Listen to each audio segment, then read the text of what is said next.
உங்க விஜய் உங்க விஜய். மண்ணுக்கும் மக்களுக்கும் முதல் வணக்கம். நான் உங்கள் அஜய் விஜய். லிசனர்ஸ், லைஃப் ரொம்ப டைட்டாக போயிட்டுருக்கு இல்லையா? எல்லாருக்குமே டைட்டாக தான் போயிட்டுருக்குங்க. ஏகப்பட்ட எண்ணங்கள், ஏகப்பட்ட கமிட்மெண்ட்ஸ், ஏகப்பட்ட எதிர்பார்ப்புகள், ஏகப்பட்ட தொல்லைகள், ஏகப்பட்ட கஷ்டங்கள் அப்படின்னு சொல்லிட்டு போயிட்டே இருக்கும் இல்லையா?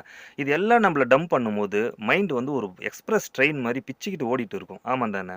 அப்போது எப்படி நம்ம வந்து காம் டவுன் பண்ணுறது, எப்படி இதுலேருந்து வந்து ரிலாக்ஸ் ஆகுறது அப்படின்னு யோசிக்கும்போது ஒரு சின்ன ஐடியா இருக்குங்க. ஒரு 4 ஸ்டெப்ஸ் இருக்குது. இதை ஃபாலோ பண்ணால் கண்டிப்பாக பெனிஃபிட்டாக இருக்கும். என்னன்னு பார்த்தீங்கன்னா, ரிவர்ஸ் தெரபி அப்படின்னு சொல்லலாம். ஃபஸ்ட்டு வந்து வாக்கிங் நடக்கிறோம் இல்லையா?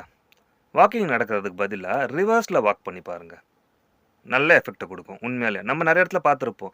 ஜாகிங் போகிறவங்கலாம் பார்த்துருப்போம். அவங்களாம் என்ன பண்ணுவாங்கன்னா, திடீர்னு பார்த்தீங்கன்னா, அப்படியே ரிவர்ஸில் திரும்பி ரிவர்ஸில் பின்னாடி வந்து அப்படியே ஜாக் பண்ணிகிட்டே போவாங்க. இது வந்து ஒரு டக்குன்னு ஒரு சேஞ்சை ஒன்று கொடுக்கும். அதாவது பிரெயினுக்கு நம்ம கொடுத்துருந்த கமாண்டை வந்து அப்படியே கொஞ்சம் திருப்பி வைக்கும்போது, பிரெயினே வந்து கொஞ்சம் ரிஃப்ரெஷ் ஆகிட்டு, நம்ம உடம்புக்குள்ளே ஒரு நல்ல ஒரு ஃபீலிங்கும், ஒரு நல்ல ஒரு மாற்றத்தையும் கொடுக்கும். இதே மாதிரி பார்த்தீங்கன்னா, ட்ரெயினில் போயிருக்கோம் இல்லையா? ட்ரெயினில் நம்மளுக்கு ரொம்ப பிடிச்ச விஷயம் என்ன? ஜன்னல் ஓரமா உட்காந்து நம்ம போகும்போது, ரிவர்ஸ்ல வந்து எல்லா பில்டிங்ஸு, அந்த ஸ்ட்ரீட்ஸ் எல்லாமே போறத நம்ம பார்ப்போம் இல்லையா? அது நம்மளுக்கு எப்படி ஒரு ஃபீலிங்க குடுக்குது? அதுதான் ரிவர்ஸ் தெரபி. நம்ப நேர் நோக்கி போம்போது, முன்னாடி போகும்போது என்ன நடக்கும் அப்டின்னா, அப்படியே ரொம்ப ஸ்பீடா போறோம். அப்படியே பரபரப்பா, பதட்டமா இதுதான் நடக்கும். ஆனா ரிவர்ஸ்ல போம்போது, நாம ரொம்ப காம் டவுனா இருப்போம். மத்த விஷயங்கள் எல்லாமே ஸ்பீடா போயிட்டு இருக்க மாரி இருக்கும். இது அந்த ஒரு ஃபீல குடுக்கும். அதே மாதிரி பார்த்தீங்கன்னா, டெய்லி நம்ம எப்பவும் பகல்ல முழிச்சிருந்து நைட்ல தூங்குற பழக்கம் தானே இருக்குது.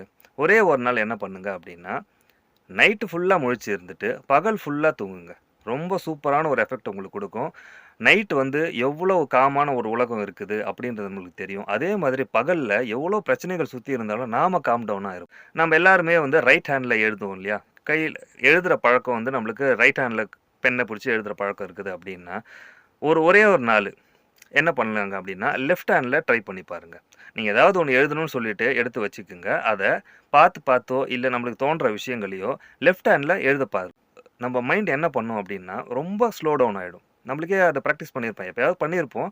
இத ரெகுலரா பண்ணி பாருங்க. இந்த மாதிரியான டிஃபிகல்ட்டான, கஷ்டமான, ரொம்ப டைட்டா இருக்க சிச்சுவேஷன்ஸ்ல கண்டிப்பா இந்த ரிவர்ஸ் தெரபி ரொம்ப ரொம்ப ஹெல்ப்ஃபுல்லா இருக்கும்.